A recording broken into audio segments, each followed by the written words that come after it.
Electronic gadgets, ये instruction manuals, ये सब देखकर तो लगता है कि ये शशांक एक इंजीनियर था, किसी खास तरह के गैजेट के आविष्कार की कोशिश में लगा था ये। हाँ सर, यहाँ पर तो इतने सारे सर्किट बोर्ड्स और ये शॉर्ट वेव रेडियो भी है, ये देखिए।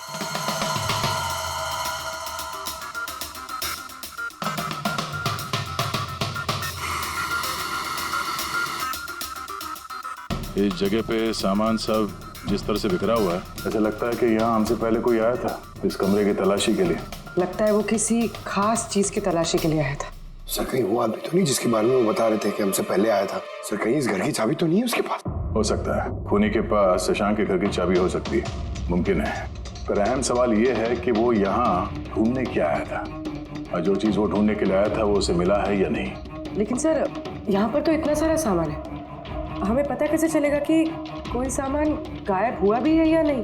पूरी पहले तो हमें ये पता करना होगा कि राजीव और शशांक की दोस्ती कितनी गहरी थी, और ऐसे किस चीज में ये लोग फंसे थे जिसकी वजह से इनकी जान चली गई। सर राजीव और शशांक की तो मौत हो चुकी, हमें कैसे पता चलेगा कि उनकी दोस्ती कितनी गहरी थी? पता चलेगा, पजल वाली वेबसाइट के बाकी के मेंबर से पता चलेगा। तो मतलब कभी तुम रोनी, आशीष और प्रकाश शशांक और राजीव के साथ वेबसाइट पर रेगुलरली बातें करते थे? जी एसपी सर। क्या तुम लोगों को किसी पे शक है कि उसने इन दोनों का खून किया? मालूम नहीं सर। अच्छा ये तो मालूम होगा, ये फॉक्स हंटिंग क्या है? सर आपको फॉक्स हंटिंग के बारे में कैसे पता? जाहिर सी बात है, ये लोमड़ी का शिकार तो हो नहीं सकता। असली बात क्या है ये बताओ। सर मतलब समझाना इतना आसान नहीं है, ये एक लंबी कहानी है। शुरू करो कहानी। सर कुछ 1 महीने पहले ही शशांक हमारी वेबसाइट का मेंबर बना था, पर उसे हमारी तरफ पहेलियों का शौक नहीं था। तो फिर? सर दरअसल उसे अलग अलग तरह के गैजेट्स का शौक था, और वो ये दावा करता था कि हमारे सामने एक ऐसी पहेली रखेगा जिसे हम कभी सुलझा नहीं पाएंगे। अच्छा, तो क्या थी वो पहेली? सर उसने खुद का एक शॉर्ट वेव रेडियो बनाया था, और अलग अलग तरह के स्टेशन को चेक करते करते वो एक खास तरह के स्टेशन पे पहुंचा, जिस स्टेशन का नाम था नंबर स्टेशन। Number station? ये इसका नाम तो कभी सुना नहीं। अच्छा, इस पे नए गाने आते हैं कि पुराने गाने आते हैं? अजीब बात तो यही थी सर, उस स्टेशन पर कोई गाने आते ही नहीं थे, सिर्फ और सिर्फ नंबर आते थे सर। ये कैसा रेडियो स्टेशन है जहाँ पे सिर्फ नंबर्स आते हैं? सर नंबर भी हर वक्त नहीं आया करते थे, उनके आने का भी खास दिन और खास वक्त हुआ करता था। सर लगता है इन नंबर्स के बहाने कोई किसी को खास मैसेज दे रहा है, सीक्रेट मैसेज। शशांक ने उनके कई ब्रॉडकास्ट सीजन रिकॉर्ड किए थे, और हम लोगों से कहा था कि हम उन नंबरों के तोड़ निकालें ताकि पता चल सके क्या गुप्त संदेश भेजे जा रहे हैं। तो क्या तोड़ निकाला इन नंबर्स का? नहीं सर, उनका तो सर हम तोड़ नहीं निकाल पाए, मगर राजीव ने कुछ दिन पहले बताया था कि उसे इस वेबसाइट के नंबर्स का राज पता चल गया है। तो क्या राज था उन नंबर्स का? सर वो तो राजीव ने कभी हमें बताया नहीं सर। हाँ, पर बाद में राजीव और शशांक इस बारे में अकेले में बात करने लगे थे सर। देखो हम फॉक्स हंटिंग की बात कर रहे थे, वो बताओ। फॉक्स हंटिंग ट्रांसमीटर हंटिंग का ही दूसरा नाम है। Transmitter hunting? जब कोई एक खास तकनीक से रेडियो ट्रांसमीटर के लोकेशन को ट्रैक करने की कोशिश करता है तो उसे हमारी भाषा में फॉक्स हंटिंग बोलते हैं। मतलब शशांक जरूर इस नंबर स्टेशन की लोकेशन ढूंढने की कोशिश कर रहा होगा। और कोई तो था जो नहीं चाहता था कि शशांक वो रेडियो स्टेशन पहुंचे, इसलिए उसने उसे मार दिया। आशीष, इन नंबर्स की रिकॉर्डिंग चाहिए हमें, सारी की सारी। तो ये है हमारी सीआईडी टीम, ये इंस्पेक्टर अभिजीत, इंस्पेक्टर। सर देश के सबसे जाबाज ऑफिसर्स को कौन नहीं जानता है? ये लोकेश है, लिंग्विस्टिक्स और मैथमेटिक्स का एक्सपर्ट। भाषाओं संख्याओं का इतना ज्ञान है इनके पास जो शायद ही और किसी के पास हो। तो लोकेश जी क्या लगता है आपको, ये मोबाइल और इंटरनेट के जमाने में कोई नंबर स्टेशन का इस्तेमाल क्यों करेगा संदेश भेजने के लिए? अभिजीत, ये नंबर स्टेशन का इस्तेमाल बहुत पुराना है। इनफैक्ट सेकेंड वर्ल्ड वॉर में भी कई देश की सेनाएं ये तकनीक यूज करती थी अपने उन एजेंट्स तक पहुंचने के लिए जो दूसरे देशों में थे। हाँ, मानते हैं कि इस वक्त मोबाइल इंटरनेट का जमाना है, पर मोबाइल इंटरनेट से दिए गए मैसेजेस बहुत आसानी से ट्रेस हो सकते हैं। एग्जैक्टली, इसीलिए तो ये वही तरीका इस्तेमाल कर रहे हैं, सेकेंड वर्ल्ड वॉर वाला। अब लोकेश पता ये लगाना है कि इन संख्याओं के पीछे असली मैसेज क्या है। Sure sir. वैसे ये मैसेजेस कौन सी रेडियो फ्रीक्वेंसी पर आए थे? 3.22 नैनोहर्ट्ज।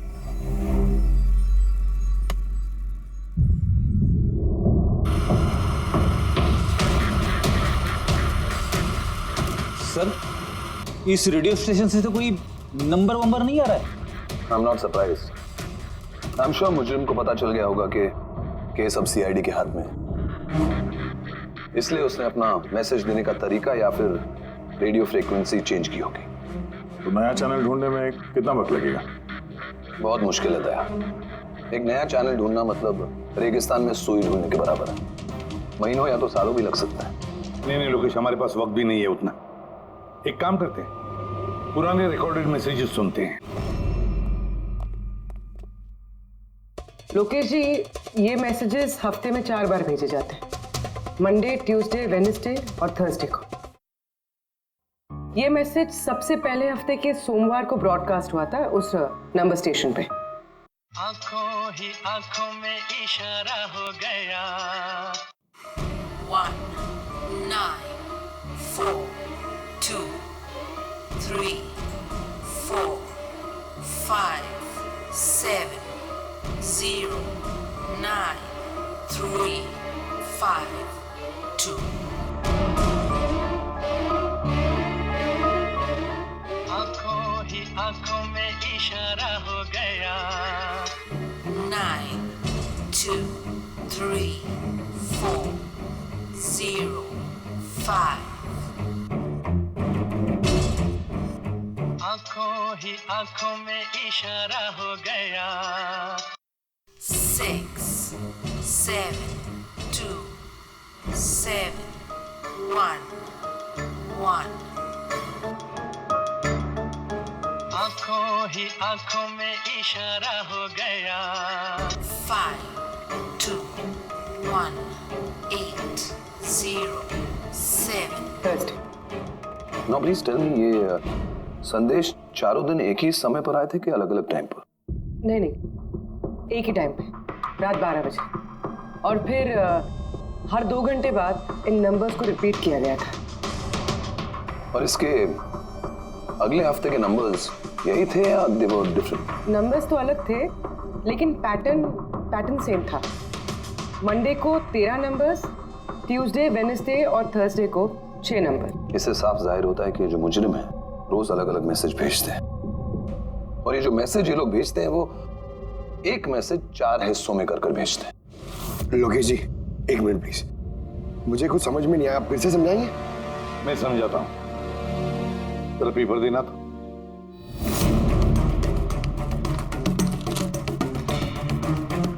मान लो ये पूरा कागज एक मैसेज है, एक, इसके हम 4 हिस्से करेंगे। अब इस एक कागज के 4 टुकड़े हो गए, 4 हिस्से, मतलब एक मैसेज के 4 हिस्से हो गए, है ना? ये देखो,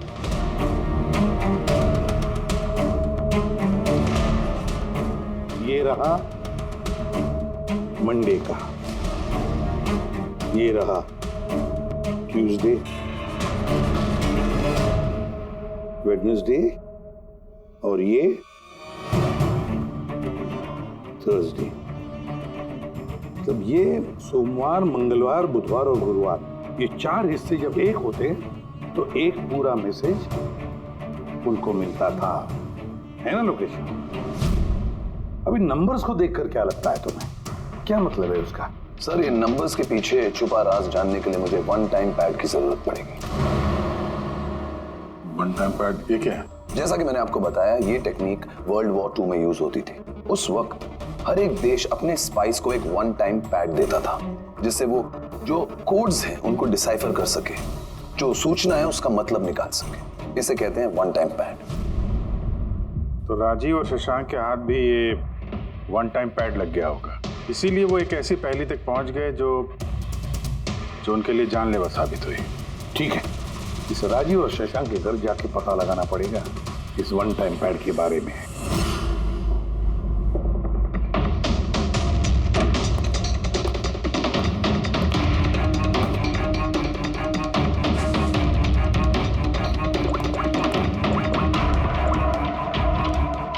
हेलो अभिजीत सर, यहाँ पर तो कोई कागज नहीं है। आपको कोई कागज मिला?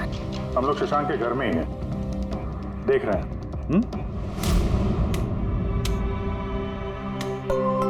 कौन शशांक? कौन है यहाँ? आप आइए। पहचाना? इंस्पेक्टर दया। अच्छा, सीआईडी वाले दया।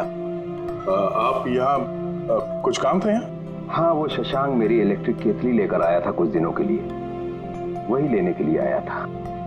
पंकज सर देखो वहां पे कोई इलेक्ट्रिक कैटल है क्या?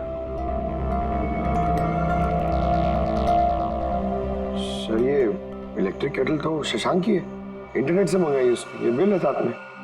नहीं, ये इलेक्ट्रिक केतली मेरी ही है। लगता है आपको कोई गलतफहमी हो रही है। ये केटल तो शशांक ने खरीदा था। नहीं दया, मुझे कोई गलतफहमी नहीं हो रही है। तुम्हारा ये ऑफिसर या तो झूठ बोल रहा है और या मेरी तरह अंधा हो चुका है। अरे बदतमीजी क्यों कर रहे हैं? मुझे दिखाई देता है और मैं झूठ नहीं बोलता हूँ। यहाँ पे बिल्स हैं, ये इलेक्ट्रिक केटल, इलेक्ट्रिक कंपोनेंट्स, ये सर्किट बोर्ड और ये किताबों का बिल। क्या कहा? शशांक ने किताबें खरीदी? एक और झूठ। अरे नो झूठ, ये मेरे हाथ में बिल्स हैं। शशांक किताबें खरीद ही नहीं सकता। एक मिनट, आप ये ऐसा क्यों कह रहे हैं? क्योंकि उसे डिसलेक्सिया है। डिसलेक्सिया? हाँ, डिसलेक्सिया।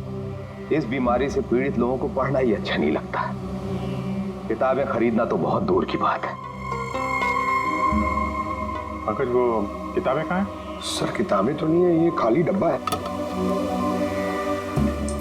ओह, इसका मतलब है खूनी यहाँ किताबें ढूंढने आया था। तो वो किताबें ही वन टाइम पैड है जिसकी हमें तलाश है। ये कितनी किताबें?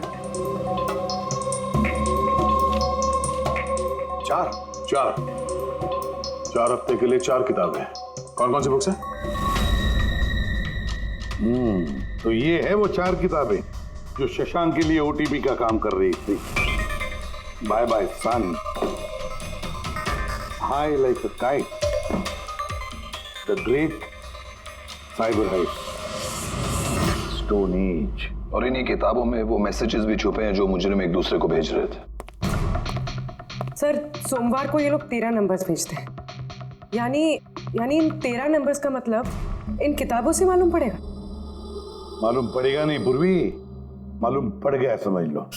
देखो जैसे इंसानों की उंगलियों के निशान, फिंगरप्रिंट्स एक जैसे नहीं होते, किसी के भी एक जैसे नहीं होते, वैसे ही हर किताब का अपना एक ISB नंबर होता है, इंटरनेशनल स्टैंडर्ड बुक नंबर। वो 2 किताबों का एक जैसा हो ही नहीं सकता। और ISB नंबर 13 डिजिट का होता है। किताब के पीछे ये बारकोड देख रहे हो, इसके नीचे लिखा हुआ है। इसे किताब का बारकोड भी कह सकते हैं। वैसे ये नंबर दूसरे तीसरे पेज पे भी लिखा रहता है, ISB नंबर। सर मतलब इन ISB नंबर्स को इंटरनेट पे सर्च करके मुजरिम को सबसे पहले ये पता लगता है कि किताब कौन सी खरीदनी है। एग्जैक्टली। और फिर उस किताब के ISB नंबर से वो लोग अपना सीक्रेट मैसेज ढूंढ लेते हैं। तो जो पहले सोमवार को ISBN नंबर भेजा गया था सर, वो है ये 19423457099352। पूर्वी जरा चेक करो इन 4 किताबों में से ये ISBN नंबर किसका है।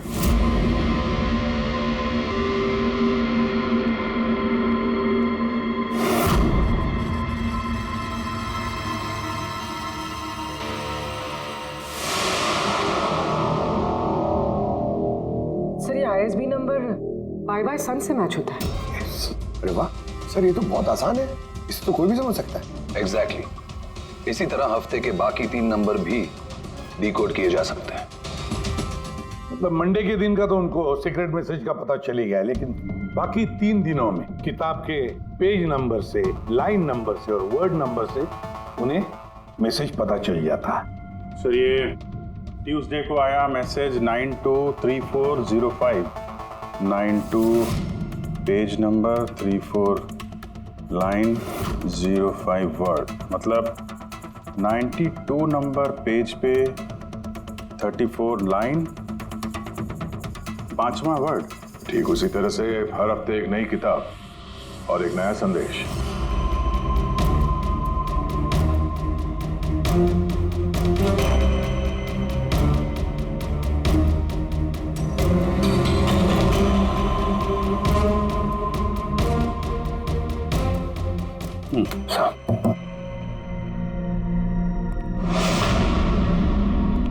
पूर्वी सर। पहले हफ्ते का क्या मैसेज है? सर, इस बाइबर्सन किताब से जो पहले हफ्ते का मैसेज है वो है kidnap money bags junior. Kidnap money bag. Sir दूसरे हफ्ते आया था, ये किताब का नाम है द ग्रेट साइबर हाइस्ट। इसका मंगलवार को आया था सर रैंसमवेयर, और वेडनेसडे को अटैक, और थर्सडे को आखिरी मैसेज आया था ट्रिंग ट्रिंग ट्रिंग ट्रिंग। और तीसरे हफ्ते की किताब है sir high like a kite. High like a kite. और इसका संदेश है कंसाइनमेंट। कंसाइनमेंट। जी सर। बीच। बीच। साउथ। South Beach. सर ये जो चौथी किताब है, इस हफ्ते की किताब, द स्टोन एज, इसका मैसेज जो है ट्यूसडे के लिए black forest. Black forest. Wednesday का है गोज। बस इतना ही है सर, इट्स इनकम्प्लीट। आज गुरुवार है सर, ये अधूरा संदेश आज रात पूरा किया जाएगा। हाँ अभिजीत, अब तक जितना भी मैसेज आया हमारे पास अच्छी तरह से स्टडी करके देखना पड़ेगा ये क्या खिचड़ी पक रही है। सर ये पहला message, kidnap money bag junior, ऐसा लगता है ये मैसेज अजिंक्य जी के लिए। अजिंक्य के लिए ही है दया, क्योंकि अजिंक्य सबसे बड़ा फाइनेंसर है फिल्मों का, और उसका निकनेम भी मनी बैग है। किडनैप मनी बैग जूनियर, शायद कोई अजिंक्य के बेटे को किडनैप करना चाहता है। जूनियर?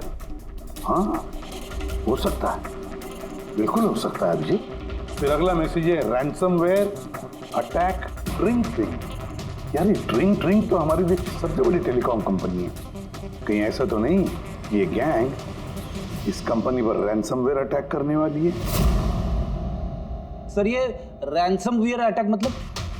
अरे यार कोई ड्रिंक कंपनी के डेटा और सर्वर को हैक करना चाहता है, और हैक करने के बाद फ्री करवाने के लिए वो लोग ट्रिंग कंपनी से रैंसम लेंगे।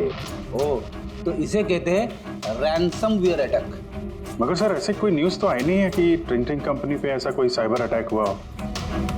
सर मेरे पास भी ये ट्रिंग का ही सिम कार्ड है, लेकिन कनेक्टिविटी का तो कोई इशू ही नहीं है। और सर तीसरा मैसेज है कंसाइनमेंट साउथ बीच। ऐसा लगता है कि साउथ बीच में कोई गैर कानूनी कंसाइनमेंट आ चुका है या फिर आने वाला है। Black Forest Gold. Abhijeet Daya, इस गैंग का असली गेम क्या है आज रात को 12 बजे से पहले पता लगाना पड़ेगा, और रात के 12 बजे जो नंबर ब्रॉडकास्ट होने वाला है उसे ब्रॉडकास्ट होने नहीं देना चाहिए। क्या काम करो, इस अजिंक्य के घर जाओ और पता लगाओ उसका बच्चा ठीक है क्या। अभिजीत ट्रिंग कंपनी में जाकर उन्हें अलर्ट करो, कहो कि उन पर शायद साइबर अटैक होने वाला है, रैंसम अटैक। और पंकज साउथ बीच जाओ और देखो कोई कंसाइनमेंट आया है क्या, या फिर कोई कंसाइनमेंट आने वाला है क्या, पूरा पता लगाओ। सर मैं कहाँ जाऊँ सर? हम कहीं नहीं जाएंगे, हम तीनों यहीं पर रुकेंगे ये पता लगाने के लिए कि इस गैंग को कैसे पता चला कि शशांक और राजीव ने उनके सारे मैसेजेस डिकोड कैसे किए।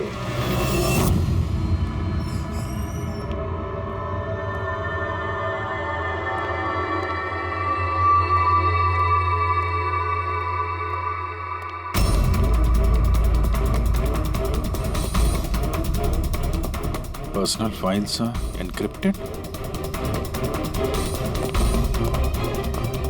एनक्रिप्टेड। सर क्या चाहिए सर, किसे मिलना है आपको? फिलहाल सबसे सीनियर कौन है इस ऑफिस में?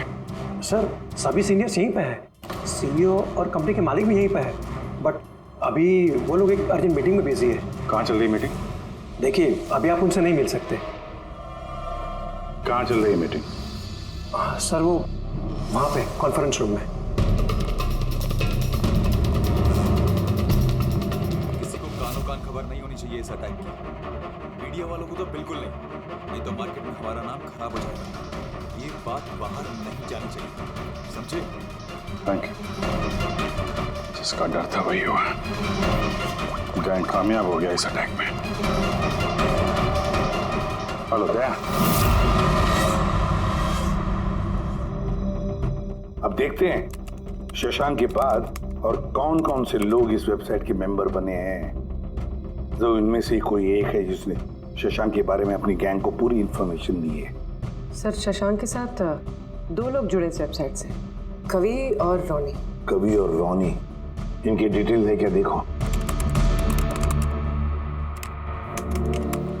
सर ये कवि थाने में रहता है और इसकी किताबों की एक दुकान है। कवि की किताबों की दुकान है तो फिर उसके लिए ISB नंबर, मेरा मतलब है इंटरनेशनल स्टैंडर्ड बुक नंबर का इंतजाम करना तो बाएं हाथ का खेल है। और ये रोनी वो क्या करता है? सर रोनी पुणे के कॉल सेंटर में काम करता है। जरूर इन दोनों में से कोई एक है जो शशांक और राजीव की मौत का जिम्मेदार है, और वही अपनी गैंग की नई रेडियो फ्रीक्वेंसी भी जानता होगा। सर अगर हमें इस गैंग की नई रेडियो फ्रीक्वेंसी का पता चल जाए तो एक पावरफुल ट्रांसमीटर से हम उनकी लोकेशन भी जान सकते हैं। लोकेशन रेडियो फ्रीक्वेंसी का बंदोबस्त हो जाएगा, मगर ये पावरफुल ट्रांसमीटर का क्या? सर मेरे कुछ कनेक्शंस हैं, मैं उनसे बात करके हमारे लिए एक ट्रांसमीटर बनवा सकता हूँ। ग्रेट, तो फिर बनवाता। और फ्रेडी, देखो फोन करके पूछो अजिंक्य के बारे में क्या पता चला। आप कॉफी लेंगे? No thanks. वैसे ये आपके घर के बाहर इतनी सिक्योरिटी हमेशा रहती है या आज कुछ खास बात है? हाँ ये सिक्योरिटी हमेशा रहती है। आप तो जानते ही हैं फैन लोगों को, कितनी बार ये घर के अंदर घुस आते हैं।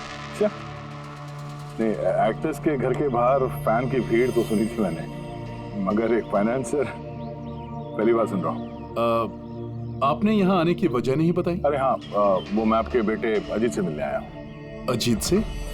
मगर क्यों? क्या उससे कोई गुनाह हो गया है? नहीं, बस एक रूटीन इंक्वायरी है। मतलब? सॉरी, मैं वो आपको नहीं बता सकता, मैं अजीत को बताऊंगा। अजीत की तबीयत ठीक नहीं है। तबीयत खराब है या वो किडनैप हो गया? किडनैप? What nonsense! देखिए अजिंक्य जी, उन अपराधियों के दबाव में आके आप CID से झूठ मत बोलिए। हमें खबर मिली है कि एक गैंग है जो आपके बेटे अजीत को किडनैप करना चाहती है। अजीत कहाँ है इस वक्त? वो घर पे ही है। मैं उसे देखना चाहता हूँ अभी। रामो,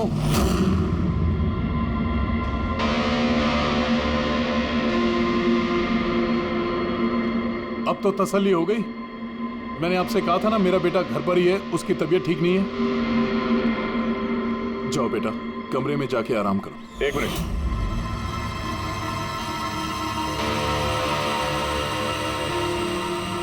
जरा कैप निकालना। मत उतारना टोपी। क्यों नहीं? हाँ? क्या कहा मैंने? क्या बता रहा हूँ? चलो। नहीं। उन्होंने क्या बोला?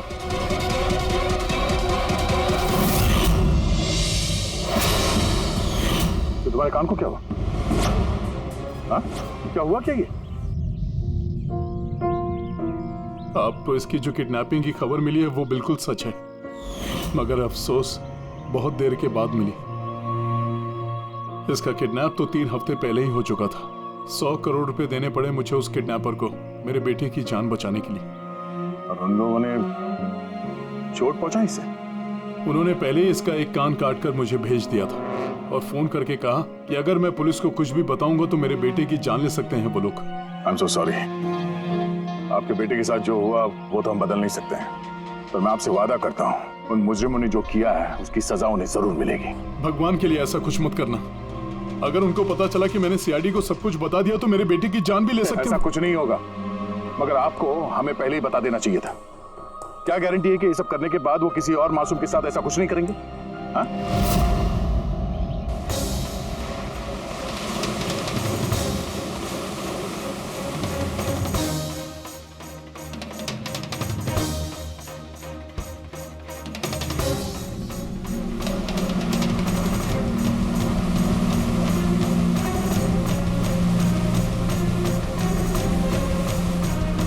अगर वो कंसाइनमेंट आ चुका है और डीलिंग हो चुकी, फिर तो कोई सुराग मिलना चाहिए यहाँ पर।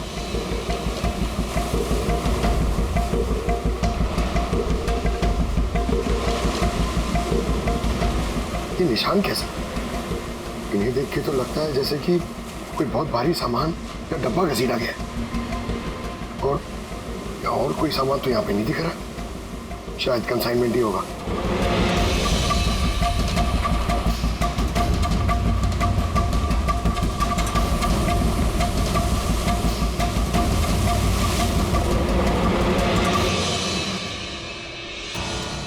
आपके पास तो काफी अच्छा कलेक्शन है किताबों का मिस्टर कवि। आप लोग यहाँ मुझे बुला लिया होता मैं भी और आ जाता। हम लोग वीडियो चैट भी कर सकते थे फिर से। लगता है आपको हमारा यहाँ पर आना पसंद नहीं आया। जी नहीं, ऐसी बात नहीं है। क्या लेंगे आप लोग, चाय या ठंडा? चाय ठंडा तो बाद में ले लेंगे, फिलहाल तो हम लोग किताबें लेने आए हैं। मिलेगी? हाँ हाँ, क्यों नहीं। बोलिए कौन सी किताब चाहिए आपको? हमें 4 किताबें चाहिए। Bye bye son, the great cyber heist, high like a kite और स्टोन एज। क्या हुआ? किताबों का नाम सुन के नानी याद आ गई? अरे कोई अपनी दुकान से इस तरह भागता है भला? मैडम वो लोग बहुत खतरनाक लोग हैं मैडम, वो मुझे मार देंगे। अगर सच नहीं बोलोगे तो फांसी पे चढ़ोगे, शशांक और राजीव के खून के जुर्म। नहीं, मैंने उनका खून नहीं किया, मुझे तो बस उन पर नजर रखने के लिए कहा गया था। किसने कहा था नजर रखने के लिए? कवि! कवि! हाँ, कवि! 6.21 नैनोहर्ट्ज। क्या? लेकिन कवि 6.21 नैनोहर्ट्ज। अब इससे पहले कि इस हफ्ते का आखिरी संदेश वो लोग भेजे और एक जुर्म करें, हमें इस गैंग को रोकना होगा। और सर, जितने भी जुर्म इस गैंग ने किए हैं सब के सब वीकेंड में किए हैं, शुक्रवार, शनिवार, रविवार। हाँ, मतलब गुरुवार के दिन आखिरी संदेश आ जाएगा और फिर फ्राइडे और सैटरडे, शुक्रवार और शनिवार के दिन वो लोग जुर्म कर देंगे। और सर, जुर्म सिर्फ एक तरीके का नहीं है, अलग अलग तरह का। ये kidnapping, cyber extortion. Sir forensic lab से आ रहा हूँ। डॉक्टर सालुंके को रेत से कोकेन की ट्रेसेस मिले सर। माय गॉड, बीच में ड्रग स्मगलिंग चल रही है। न जाने किन किन गुनाहों से जुड़ी हुई है ये गैंग। देश की सुरक्षा को ध्यान में रखते हुए हमें इस गैंग को जल्द से जल्द खत्म करना ही होगा। Sir, transmitter 6.21 nanohertz, right? 6.21 nanohertz. तो हम इस गैंग के रेडियो फ्रीक्वेंसी तक पहुंच सकते हैं। अब आएगा मजा, अब हम फॉक्स हंटिंग करेंगे।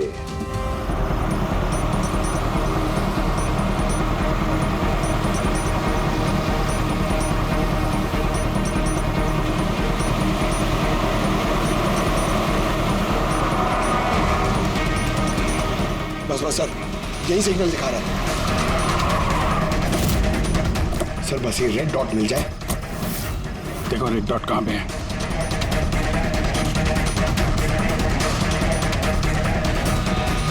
सर 12 बज रहे हैं, ये ब्रॉडकास्ट किसी भी वक्त हो सकता है। मैसेज मिस नहीं होना चाहिए। हाँ, किधर है सर? एक मिनट सर।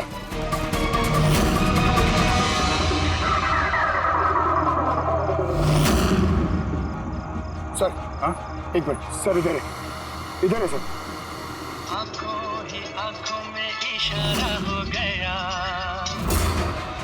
9 2 2 3 0 9